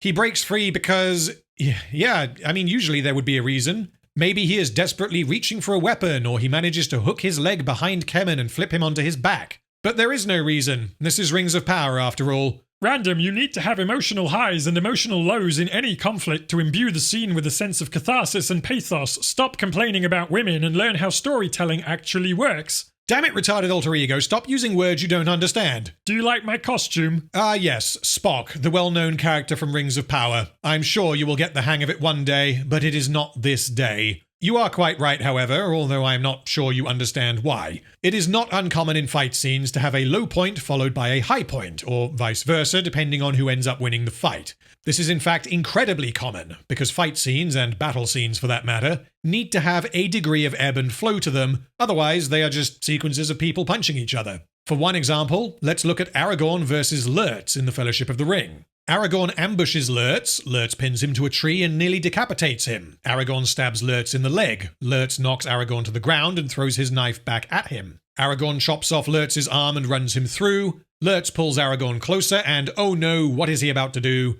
And then Aragorn chops his head off. This fight scene lasts less than a minute, and it is a constant back and forth between two very skilled fighters who are somewhat evenly matched. This is a very intense fight, and although Aragorn is on the back foot until the end, he does manage to get in these little hits against his opponent that eventually allows him to bring him down. The problem is that you can't do this with a guy who looks like this and a guy who looks like this. One is a slab of masculine energy, the other is a gangly effeminate ghoul. These two are literally the Chad versus the Virgin meme. Afroc is the kind of guy who will lay down his life to protect people in need. He will not complain, and he is loyal to his queen. Kemen is the kind of guy who will slide in the back door and then start crying when she asks him to take his finger out of her ass. If you desperately want Kemen to feasibly be able to defeat Afroc in a fight, then you need to do some setup. Maybe, at the very least, show that Kemen has held a sword before. Maybe show that he trains with the guards. Maybe at bare fucking minimum, drop a line in Season 1 where he says, oh man, I gotta go, my dad wants me to learn how to fight. Kemen could feasibly defeat Afroc in a fight if he was some insane martial artist, and he was able to outmaneuver his larger and slower opponent. But what we get instead is that Kemen starts winning because we need a low point, and then Afrock decides to start winning because it's his turn. Kemen then draws his sword because he is now just straight up a murderer, but he is swiftly disarmed and Afrock proceeds to break his arm. Afrock holds his sword at Kemen's throat, and I will remind you that Kemen is the Prince of Numenor, and the guards have been fucking around doing more important things off-screen this entire time. This is very funny because the guards are a part of this scene, but the writers obviously wanted this fight to happen, so they evidently just told the actors, okay, so just kind of look like you're doing stuff until the fight is over, so that the audience don't question anything. Then this happens. No! Elendil, put it down! Why are you still holding it? This motherfucker has just been standing there watching the Prince of Numenor get the shit kicked out of him. Both the guard and Elendil want to protect Kemen. Just let go of him and problem fucking solved. All I can infer from this is that Kemen ordered this guard to hold Elendil, so his little idiot brain went beep boop, okay, me hold Elendil, and he is just gonna stand there and hold Elendil until he receives a new instruction. Look, there's fucking 3 more guards just standing there doing nothing, and there are 2 more standing next to Kemen, and none of them do anything because these are not guards. These men are the idea of a guard. They are meant to look and sound like guards, but they are prevented from acting like guards because this would get in the way of drama in a TV show. Guardbot eventually releases Elendil, who orders Afrock to drop his sword, which he does. Unfortunately, he drops the sword right next to Kemen, who stabs him through the chest. He's dead. Now, this has just pissed me off, and no doubt the writers wanted to elicit an emotional response with this scene. They want the audience to be very sad that Afrock died, and they want us to despise Kemen for his underhanded and dishonorable tactics. That is not why I am angry. Afrock was one of the only half-decent characters in Rings of Power, primarily for one reason. He was competent. The only problems I had with Afrock prior to this scene were that he evidently did not try to rescue Isildur or confirm if he was actually dead, but this can be somewhat hand-waved because his duty was to Miriel, and Miriel was herself injured. Additionally, in episode 3, Afrock heard Pharazôn discussing plans that would hinder Miriel's leadership, but evidently did nothing with this information. However, in trying to contrive an emotional payoff, the writers have turned Afrock into a fucking idiot so that they can kill him off as part of a big dramatic moment. To draw a comparison, I'm going to spoil something that happens in Season 4 of Game of Thrones, so if you don't want spoilers, skip ahead to this point in the video. 3, 2, 1, go gadget spoilers. Oberyn Martell is killed by the Mountain during their duel. This is very shocking for multiple reasons, but it is not a case of cheap drama because drama. Oberyn was killed because of his characterization. He managed to defeat the Mountain in combat, but rather than finishing the job, he wanted to make the Mountain suffer, and he wanted the man to admit to killing Oberyn's sister and her children. This is core to Oberyn's characterization, and is the entire reason why he agreed to fight the Mountain in the first place. Yes, we can say that it was dumb for Oberyn to make the mistake of standing too close to his opponent and not finishing him off, but it is totally understandable that he would make this mistake because his making this mistake is drawn entirely from his characterization. This is not, at all, what happens with Afrock in Rings of Power. He knows Kemen is willing to kill him. He knows Kemen is incredibly abusive with the power he has been given. He knows Kemen is sadistic. He knows Kemen is physically weaker than him, and he knows that Kemen is an arrogant and underhanded piece of shit who will absolutely fight dirty. And yet, Afrock forgets all of the above and surrenders his weapon by placing it next to his opponent. This would raise a handful of eyebrows if any character were to do something this idiotic, but given that Afrock was characterized until this point, for the most part, as highly competent, that was pretty much all there was to him as a character, I am more than happy to describe this scene as character assassination in more ways than one. In other words, Kemen did not outsmart Afrock and tragically defeat him in a way that plays to each character's strengths. The writers needed Afrock to die, so they turned him into an idiot to facilitate that. As the scene ends, Kemen says to inform the jailer that Elendil started the fight, and Elendil is imprisoned. Okay, Elendil has a line, and Kemen crossed it. Kemen is inexplicably good at fighting, and is a murderer, and is pure evil, suddenly. Afrock nearly loses a fight to a skinny, untrained, rich kid, despite being a fucking soldier, and dies because idiot. Cut to Eregion. Celebrimbor has now become Quelebrimbor because he's asking Sorry. The last time we saw him, Durin had just asked, "How much do you really know about this Anatar?" And then instead of replying, Celebrimbor wandered off and he is now having a chat with Anatar. Anatar suggests that maybe King Durin is misusing the ring and tells Celebrimbor to be mindful in case someone is manipulating him, because we certainly wouldn't want that now, would we? Celebrimbor asks Anatar if he altered the dwarven rings in any way, and Anatar responds that he didn't, but Celebrimbor did. And they realize that the letter Celebrimbor sent to Gil-galad, in which he lied and said he was going to shut down the forge, has corrupted the forging of the dwarven rings. So, okay, what you do here is something known as a product recall. You retrieve the defective goods and you replace them with new ones. Yes, obviously Anatar would not want to do this because he wants the dwarves to have evil rings, but Celebrimbor does not make this simple suggestion. He is of the belief that he and Anatar are making magic rings to save Middle-earth, and so if the latest batch are defective for whatever reason, then he should be of the belief that the rings must be reforged. Even if he accepts Anatar's lie as being literal and entirely true, and he confesses what he did to Gil-galad, this would not change the fact that the dwarven rings were indeed forged beneath a cloak of deception. Saying, "Sorry bro, whoops, my bad," doesn't mean this didn't happen, and so confessing the truth would not fix any spiritual corruption brought about by Celebrimbor's deception. Additionally, it is very lucky for Anatar that Celebrimbor decided to send a letter, because had he not done so, then Anatar would have needed to invent some other gambit to trick him, because this spur-of-the-moment lie about the letter corrupting the dwarven rings is presumably going to result in Celebrimbor leaving Eregion and allowing Anatar to work in private. We then return to Khazad-dûm, and we are shown the aftermath of Durin's conversation with Celebrimbor. If you recall, the outcome was that Durin suspected that Anatar was sus, and he asked Celebrimbor how much he actually knows about Anatar. The scene then ended, and Durin returned to Khazad-dûm no closer to understanding what was actually wrong with the rings, or who Anatar actually is, which means him going to Eregion only served to inform Celebrimbor that something was wrong with King Durin. Durin then tells his father, "Some devilry has gone into these rings.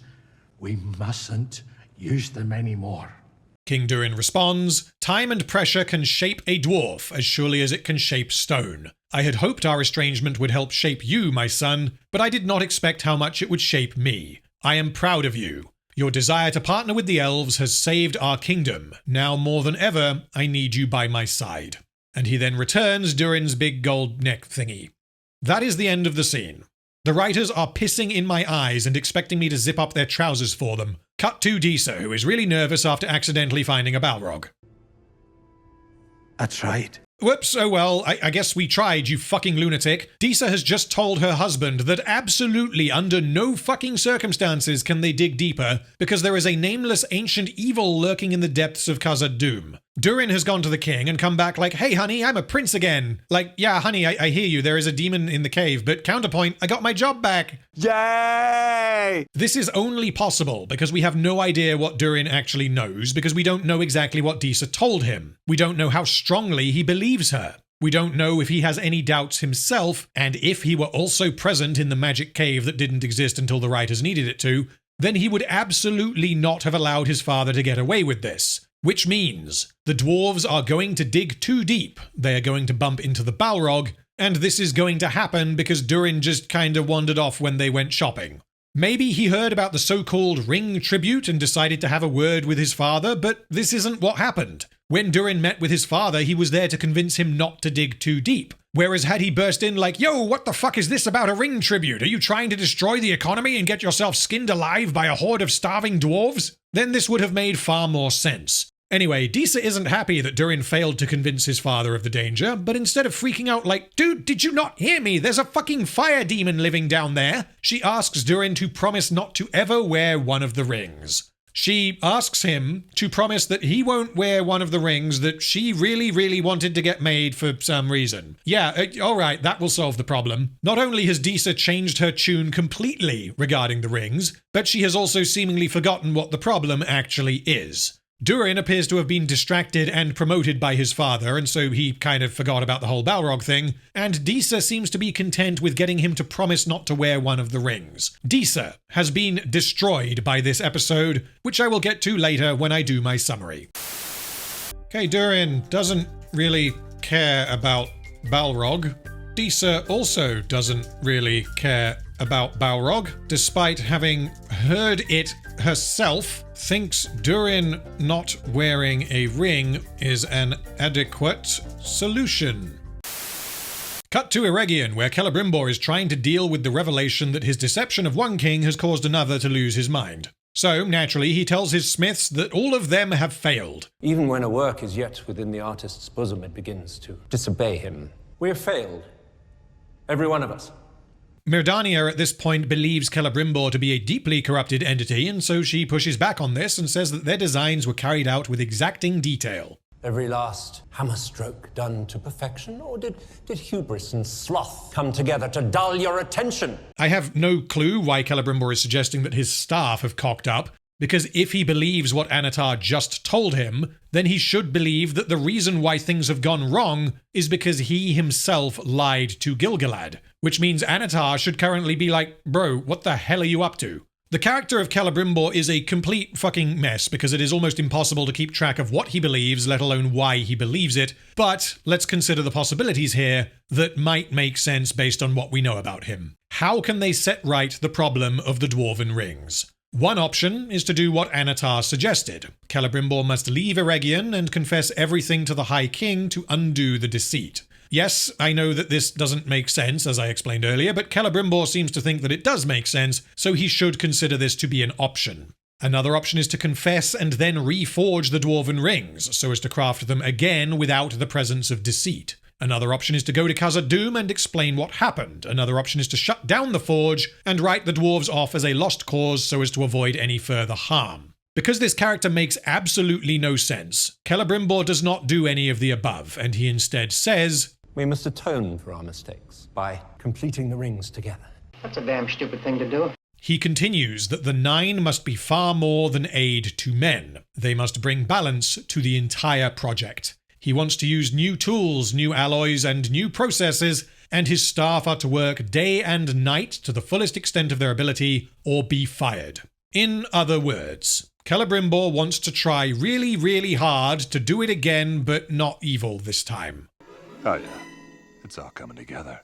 This is broken in just about every way imaginable. Firstly, from Celebrimbor's perspective, the rings for men will also be crafted under the cloak of deceit. So this means Celebrimbor does not believe what Anatar said about deceit being the problem. He has decided not to confess to Gil-galad, and we are, I guess, meant to infer that he thinks if they squeeze really, really hard when making the rings for men, they can not only counteract the spiritual damage from his lie to the High King, but that the rings for men can also undo the already existing corruption present in the Dwarven Rings. This is utterly insane because he has been told by Anatar why there is a problem with the Dwarven Rings, but instead of fixing that problem, he has decided to just kind of keep going. In a normal TV show, I would expect that this will obviously be explored in a later episode, but Rings of Power has conditioned me that these kind of expectations are futile. From Sauron's perspective, he has taken advantage of the fact that Celebrimbor lied to the High King, and has managed to conceal the fact that the Dwarven Rings are very evil, and have driven King Durin mad in a matter of days. He has also managed to drive a wedge between Celebrimbor and Myrddania, although I have no clue what this will lead to. He suggested that Celebrimbor leave Eregion to fix this lie, which would have allowed him totally unrestricted access to the Forge, despite the fact that he already appears to have unrestricted access to the Forge. However, by some cosmic miracle, Celebrimbor decided not to make the only logical move, and he has committed to staying and helping with forging the rings for men. Sauron did not expect this, and he didn't even think this was an option, hence his attempt to get Celebrimbor to leave Eregion. Which means Sauron's plan is working better than he could possibly have hoped, And the reason for this is that Quelebrimbor is an incomprehensible idiot. And finally, from Merdania's perspective, she currently believes that the rings have drained Celebrimbor's spirit and he has become a corrupted entity, and Anatar is trying to heal him. This means when Quelebrimbor says, "You guys suck, work harder and stop making broken rings," she will understand this as him deflecting blame from himself. This, plus his intentions of making rings for men, but trying even harder than normal to make them not evil, should indicate to her that something is very wrong with Quelebrimbor. Anatar tells the workers not to be discouraged, that Quelebrimbor might seem unreasonable, but this is because he knows how much depends on their success, which should indicate to Merdania that Anatar is entirely on board with Celebrimbor's insane plan. But, because she is a character in Rings of Power, she is not allowed to question this. Okay, Sauron is unbelievably lucky. Celebrimbor does things that don't make sense, and Merdania doesn't question anything, even though she should be questioning everything. Elrond has returned to Lindon to inform Gil-galad that the orcs are heading for Eregion, and they are not in Mordor. Galadriel was right. What a twist! Sauron is the architect of all this. You don't fucking say. So, Gil-galad doesn't want to march on Eregion because Sauron is behind everything, which means something has changed. The information he had was that Sauron might be in Eregion, and that there was an army of orcs who had recently taken over the Southlands. So did his ring give him a new vision? I can't even speculate, because Rings of Power is doing that thing again where it doesn't actually tell me what is happening or what each character thinks. Emotional manipulation through dramatic cliffhangers is the name of the fucking game in Amazon's Middle-earth, so I have no idea what Gil-galad knows. I don't know what he has done. I don't know where the Elven army is. I don't know why he isn't explaining anything to Elrond. I don't know where he thinks Sauron is, because fuck you! You have to wait until episode 6 to get your hit of dopamine, you worthless shell of a person. Your attention is a resource to be mined, and mine it we shall. Now we get to see what is going on in the forest, where last we left off, Galadriel had been captured by Adar, who is here for some reason. The orcs have set their sights on Eregion, who have no knowledge of an orc army a couple of miles from their walls because they don't have watchtowers or lookouts or scouts or... I'm sorry, I'm doing that thing again where I assume that things exist in this world despite us never having actually seen them before. I really need to stop doing that. The orcs have an adorable little wagon that they are wheeling Galadriel around in, and yay, Glug made it! He's working overtime so that Glugwife can stay home and raise Glugling without having to worry about being able to put food on the table. Glug then tries to take revenge for that time when Galadriel decapitated his hairdresser, but Adar stops him from cutting Galadriel's face. That isn't a nice thing to do, Glug. Whatever would Glugwife say? Galadriel then pulls a knife on Adar, because, of fucking course, no one searched her. This is Galadriel, the bestest soldier in the history of soldiers. She hates Adar. She tried to kill him in Season 1. Adar knows this. She has a reputation. This woman is the scourge of the orcs. She has presumably killed hundreds, if not thousands of them, and yet Adar did not think to check if she had a little baby knife in her hair. She tries to take Adar hostage to escape, but Adar reveals that he did not bring her here as a prisoner, but as an ally. There is a whole load of speculation that I could do here, but I'm going to hold back and wait until we get more clarity as to what Adar knows, what he believes Halbrand to be doing, and what Sauron has actually told him. Until I know this, I risk spending quite a while deconstructing something that doesn't make sense, only to find out later that it doesn't make sense for completely different reasons.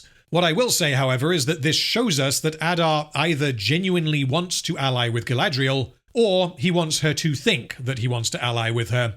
Either way, this means the ridiculous action scene in the previous episode was entirely unnecessary, because Adar could have avoided the deaths of multiple orcs whom he claims to care about, had he approached Galadriel with his hands up and presented his terms. Yes, maybe he didn't want to risk her killing him, but his actions in this very scene risk her killing him, so that doesn't work. For now, here are my questions that need answering. Why is Adar attacking Eregion? Has Sauron contacted Adar? Why does Adar believe that Galadriel wants to defeat Sauron when Halbrand told him that Galadriel is working with Sauron? Did Adar know that Galadriel was going to be chilling in the woods when his army showed up? What happened to the scout that he sent to follow Halbrand? And did Halbrand allow this scout to follow him? But, after a brief obligatory cliffhanger showing Anatar making the rings, we have reached the end of episode 5 of season 2 of Rings of Power. Holy goddamn, they crammed a lot into this episode. Yes, we thankfully didn't have any Harfoot or not Gandalf bullshittery to torment our thinky bits, nor did the Lord of Pelargir, Isildur Drowner of Mums, or Arendir Understander of Emotions grace us with their presence. Every other plotline, however, is ploughing ahead at breakneck pace, and the amount of narrative beats crammed in here are pretty astounding, which isn't necessarily a problem, but in a show as bad as Rings of Power, it absolutely is. Let's start with the Khazad-dûm plot. In this plotline, the king needed to fix the mountain with the magic ring and subsequently become a crazy person. The Balrog needed to be discovered but not identified, and Durin needed to fail to convince his father to stop being a crazy person. The mountain being fixed relies entirely upon the ring doing exactly what the plot needs it to do. King Durin becoming a crazy person relies on Sauron inexplicably not seeing this coming, and King Durin deciding, oh boy, this mountain is full of shiny shit, me likey, gimme gimme gimme. The circumstances surrounding Disa discovering the Balrog are inane and absurd, as I have already thoroughly addressed. Durin failing to convince his father leans heavily on the idea that Durin values his relationship with his father over any potential threat of total annihilation caused by an indescribable demonic creature living under the floorboards, which means he didn't give this threat the proper respect it demanded, which only happened because he just kind of wandered off in the market, and the writers made the conversation where Disa explains what happened take place off-screen. Which means we have no idea what was actually said, which means Durin's lack of conviction and relative ease by which he accepts failure are more readily accepted by the audience. Unfortunately, this approach does not work if your audience uses their brains and considers the characters in question, which is why the ease with which Durin gives up damages him as a character. The Eregion plot needed Celebrimbor to refuse to make rings for men, only to be convinced to make rings for men. The way the writers accomplished this is by making Myrdania put on one of the rings and having this cause her to see a big evil spookster, causing understandable trauma, and for Celebrimbor to consider helping for the safety of his own smiths. This either happened by accident and was insanely good luck for Sauron, or Sauron is a fucking moron for taking this immense risk that just so happened to pay off better than he could possibly have predicted. All of this relies upon him failing to suspect that anything dodgy is going on with Anatar, and being unwilling to act against him, despite the fact that he states that he stands in direct opposition to him. All of this, unfortunately for the writers, clarifies that Celebrimbor is still a person with his own thoughts and feelings, but his actions are not at all in line with his stated values. The Numenor plot needed to expand the political conflict between two factions that didn't exist until 5 minutes ago. Miriel could have just resolved this immediately by having a chat with Pharazôn. She doesn't like Pharazôn, nor does she appear to trust him, and he is in the process of punishing her loyalists to strengthen his political power, but Miriel believes that she needs to suck it up and basically do a Dark Knight. She is apparently willing to allow the people of Numenor to hate her and follow someone else for the greater good, to avoid the destruction of their city.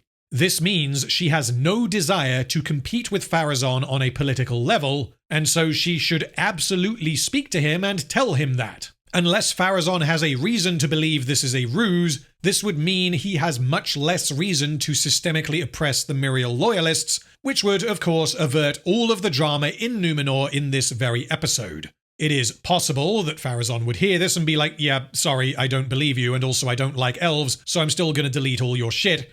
But Miriel should at the very least want to try to speak to Pharazôn to cool tensions. Maybe the writers figured, well, Pharazôn obviously wouldn't believe her, so why bother? But if this is the case, then they are avoiding character drama because it would not change the fundamental plot. Things escalate incredibly quickly, ultimately leading to Kemen stabbing Afroc in the back. This all required that Kemen become an entirely new character as of the start of this episode, that Afroc be temporarily afflicted with retardation in order to be killed, guards being of less use than Galadriel's moral compass, and Pharazôn trusting his idiot son to do something very important.